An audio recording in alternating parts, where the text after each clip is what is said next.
Welcome back. Our next guest is not only a former Love Islander, but has been busy fighting COVID-19, urging continued unity and positivity amid the ongoing crisis. He joins us live from London with some tips to improve our mental health during this taxing time. Dr. Alex George, you're very welcome to Ireland AM. How are you? Good morning to you both. Thank you so much for having me on the show. Well, actually, I'm quite hungry now because I've been watching that cooking and I really want a half an hour or something. I'm starving now. Well, that's good. That means the food slot worked this morning, Dr. Alex. First of all, can we go to Love Island? Because I have to be honest, the season that you were in, 2018, was the first time I invested, let's say, in the show, the Love Island show. How did you find the whole experience? Because is it fair to say you were kind of an unlikely candidate for the show? Well, yeah, and I mean, it was quite a shock for me, kind of going on the show in a way. I'd never really intended to go on Love Island. They kind of got into contact with me through social media and asked me if I was interested in going on the show. And to be honest with you, I said no for ages because I was quite worried about my career. I love my job. I'm happy with my kind of life as it is. And I didn't know if it was a good idea. But then, you know, a part of me was like, you know, you get one shot at life and, you know, it's an opportunity to do something so different. Why not? And actually, that's what it came down to. I thought, you know what, let's go for it. And it was an incredible experience. It was some highs, some lows. You can see some pictures there with Samira. She was a great friend of mine. I've met some people that are going to be, you know, in my life for my whole life. So it was an incredible journey, and I'm very grateful for it. We've been talking to people over the last couple of weeks, Alex, about what life has been like in lockdown for them, you know, and how their daily routine has changed. You are a doctor and you work as an A&E in Lewisham. What has that been like, being on the front line in London? Because the UK has been very, very badly hit. Well, Simon, it's been quite a shock, to be honest. I remember, you know, as at the start of the year, kind of January, February, we were testing a few patients, you know, in pods outside the hospital, in these isolation pods. And these were, you know, 1 or 2 cases per day. You know, it was the speed at which it became, you know, apparent, I guess, that this was a big problem. The speed at which we had so many patients coming into the department. Within a few weeks, we were having, you know, intubations in resus, you know, every kind of hour or so. It was frightening, to be honest, and quite a shock. Not something I ever expected to see in my career. A really tough time for a few weeks. Things are much better now, and it's a big thanks to actually everyone in the community. It's ultimately down to you guys at home, following social distancing, doing what you've done during this lockdown that's made the difference. Things could have been so much worse, and I'm glad they haven't been. And I was going to ask you that. I mean, do you feel, and do you and your colleagues feel that you've got through the worst of it? Are you seeing, you know, you said it yourself, it seems to be getting a bit better. Are you seeing numbers decrease in terms of what you're actually physically seeing in the A&E departments every day? Is it getting better? Yes, definitely. I mean, for a good, you know, 6 weeks, it was really, really busy. It was pretty rough in there. And we've seen since the lockdown that the numbers have just gradually come down and down.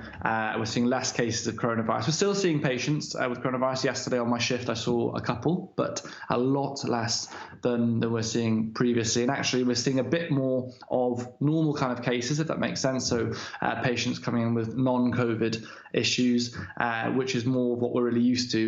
And I'm glad to see the patients are coming in, because at one point I was really worried as a doctor, really, because we were having no patients coming with heart attacks or, you know, strokes or other problems. And the worry there is that, are people staying at home? Are they too afraid to come to hospital? And they shouldn't be. You know, we've got these non-coronavirus areas that are safe to assess patients and treat patients in. And if you are unwell, please go and see your doctor. It's really good advice, Alex. We had exactly the same concerns and issues here with the ED people holding back because they were so worried. Can I ask you about the politics in the UK? Because we were quite fascinated, Alex, when, you know, the shutdown, not necessarily lockdown, happened, but we were socially distancing, for example, here in TV studios, and we were looking at the contrast of the UK, our equivalents in the UK, who were very slow to lock down and to socially distance, and indeed Boris was very slow to make it happen. And now you're very fast to come out of that. How do you feel as someone on the front line about that? I think the difficult thing is, I guess, there's something that's never happened before. It's all brand new to all of us. And I think when we get a chance to look back at, you know, the data, what happened, what worked and what didn't work, I think we'll be able to draw more conclusions. I think for me personally on the front line, what I'm worried about, or what, it is important to me as a doctor is that we don't see a second peak.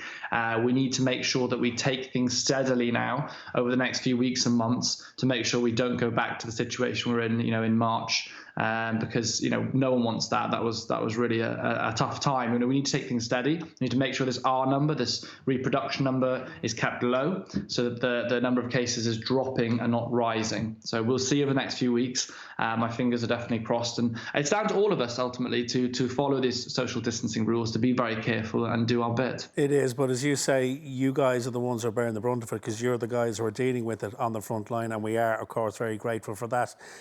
As if you're not busy enough, then you decided then, shall I launch a podcast series called The Waiting Room? Tell us about that. What can we expect from that show?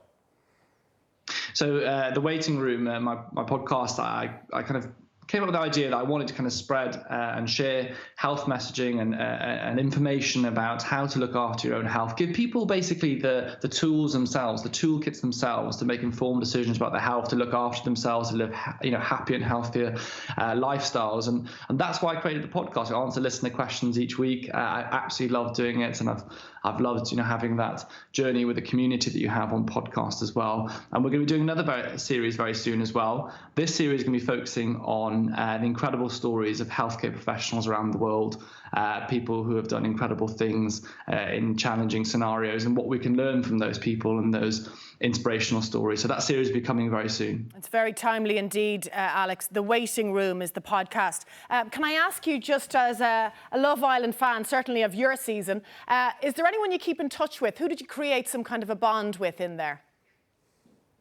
Well, Jack and I are still very good friends, Jack Fincham, and he's actually been fantastic. A few of those guys, Laura Anderson, Samira, Jack, Adam Collard, Ayal, Sam Bird, they've been so amazing to me throughout this time. They've actually messaged and said, look, how are you doing? They've given me calls. We've got a group together, we chatted, and it's been really, really nice, because I know them from the other side of my life, if that makes sense. I know them from the Love Island side of life, and they've kind of supported me in the medical side as well. So, as I said, I'm very lucky to have made friends that will be there for a lifetime. Lovely. Well, Dr. Alex, thank you very much for joining us this morning and taking time out.